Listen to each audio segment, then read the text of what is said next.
क्या राजा भैया जाएंगे जेल? पत्नी ने लगाया बड़ा आरोप। यूपी की सियासत में मचा तूफान। कुंडा के बाहुबली विधायक रघुराज प्रताप सिंह उर्फ राजा भैया और उनकी पत्नी भानवी सिंह के बीच का विवाद इन दिनों चरम पर है। इस वक्त यूपी की राजनीति में चर्चा का विषय भी बना हुआ है। अब इस विवाद में उनके बेटे शिवराज प्रताप सिंह की भी एंट्री हो गई है। बेटे शिवराज ने अपनी मां पर एक के बाद एक कई गंभीर आरोप लगाए हैं। इसके बाद भानवी सिंह ने भी अपने बेटे को जवाब दिया है। अब सवाल है कि इस विवाद के पीछे की कहानी क्या है और आखिर ऐसी नौबत क्यों आई कि राजा भैया और भानवी सिंह के विवाद में उनके बेटे को भी कूदना पड़ा। आज इस मामले के विस्तार से होगी बात। नमस्कार, आप देख रहे हैं स्टेट मिरर। मेरा नाम है अंशु झा। दिल्ली की अदालत में राजा भैया और भानवी सिंह के तलाक का केस चल रहा है, लेकिन अदालती जंग के साथ साथ अब दोनों पक्ष सोशल मीडिया पर भी एक दूसरे पर तीखे वार कर रहे हैं। इस विवाद में उनके बच्चों के एंट्री ने सियासत से लेकर समाज तक हलचल मचा दी है। राजा भैया के बड़े बेटे शिवराज प्रताप सिंह ने एक वीडियो शेयर कर अपनी ही मां भानवी सिंह पर गंभीर आरोप लगाए। शिवराज का दावा है कि इस वीडियो में उनकी मां अपनी ही मां यानी नानी को चप्पलों से पीट रही है। शिवराज ने एक्स पर लिखा कि संपत्ति की खातिर अपनी वृद्ध और बीमार मां पर जूतों की बरसात करती हुई हमारी मम्मा भानवी कुमारी को देखिए और मन में सोचिए कि क्या यही है महिला सशक्तिकरण। इसके अलावा भी शिवराज ने कई गंभीर आरोप लगाए।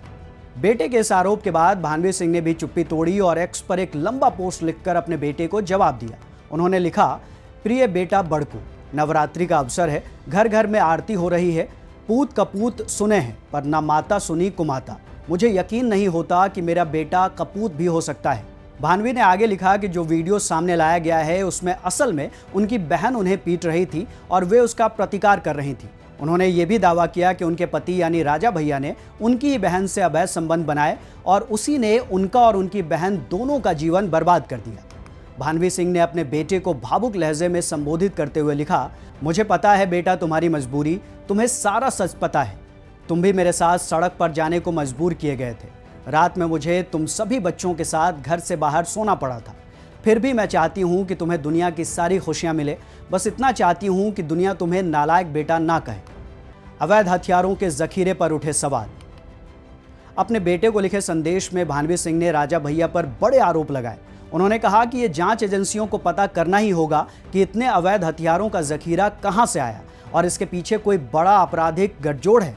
उन्होंने लिखा कि मारपीट के मैनिपुलेटेड वीडियो तुम्हारे पापा की मदद नहीं कर पाएंगे क्योंकि उनका अपराध बहुत बड़ा है और लोगों की सुरक्षा के लिए खतरनाक है। राजा भैया और भानवी सिंह के बीच ये विवाद कोई अचानक भड़की आग नहीं है।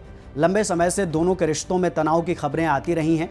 तलाक की याचिका ने इस विवाद को सार्वजनिक कर दिया, लेकिन जिस तरह बेटा शिवराज इसमें सामने आया और अपनी ही मां पर गंभीर आरोप लगाए, उसने पूरे मामले को और पेचीदा बना दिया है। राजा भैया, जो दशकों से कुंडा की राजनीति में बाहुबली छवि के साथ सक्रिय रहे हैं, हमेशा विवादों में घिरे रहते हैं। इस बार मामला राजनीतिक नहीं बल्कि पारिवारिक है, लेकिन इसका असर राजनीति पर भी पड़ रहा है। राजा भैया की छवि हमेशा एक ताकतवर और प्रभावशाली नेता की रही है। उनके खिलाफ लगे व्यक्तिगत आरोप अब सियासी चर्चा का हिस्सा बन रहे हैं। राजनीतिक गलियारों में सवाल उठ रहे हैं कि क्या इस विवाद का असर उनकी साख पर भी पड़ेगा। अब सबसे बड़ा सवाल यह है कि आखिर ऐसी नौबत क्यों आई कि पति पत्नी का विवाद बच्चों तक पहुंच गया। क्या यह महज पारिवारिक कलह है या फिर इसके पीछे कोई और गहरी कहानी छिपी है? क्या भानवी सिंह के आरोपों की जांच होगी? क्या सोशल मीडिया पर जारी किए जा रहे वीडियो और पोस्ट सच्चाई सामने ला पाएंगे या ये केवल एक दूसरे को नीचा दिखाने की रणनीति है? भद्री सियासत का ये विवाद सिर्फ एक तलाक का केस नहीं रहा, यह अब पब्लिक ड्रामा बन चुका है जिसमें अदालत, सोशल मीडिया, बेटा, परिवार और राजनीति सभी शामिल हो गए हैं। राजा भैया और भानवी सिंह का ये विवाद आने वाले दिनों में और भी खुलासे लेकर आएगा, क्योंकि भानवी ने साफ कहा है कि उनके पास कई और वीडियो और साक्ष्य हैं जिन्हें वह पब्लिक डोमेन में लाएंगी। यानी कुंडा से लेकर लखनऊ और दिल्ली तक ये विवाद अभी थमने वाला नहीं है और यूपी की राजनीति इस पारिवारिक कलह की गूंज से आने वाले दिनों में और ज्यादा गर्म होगी। आपकी राय इस पूरे मामले को लेकर क्या है, हमें कमेंट करके बताएं। धन्यवाद।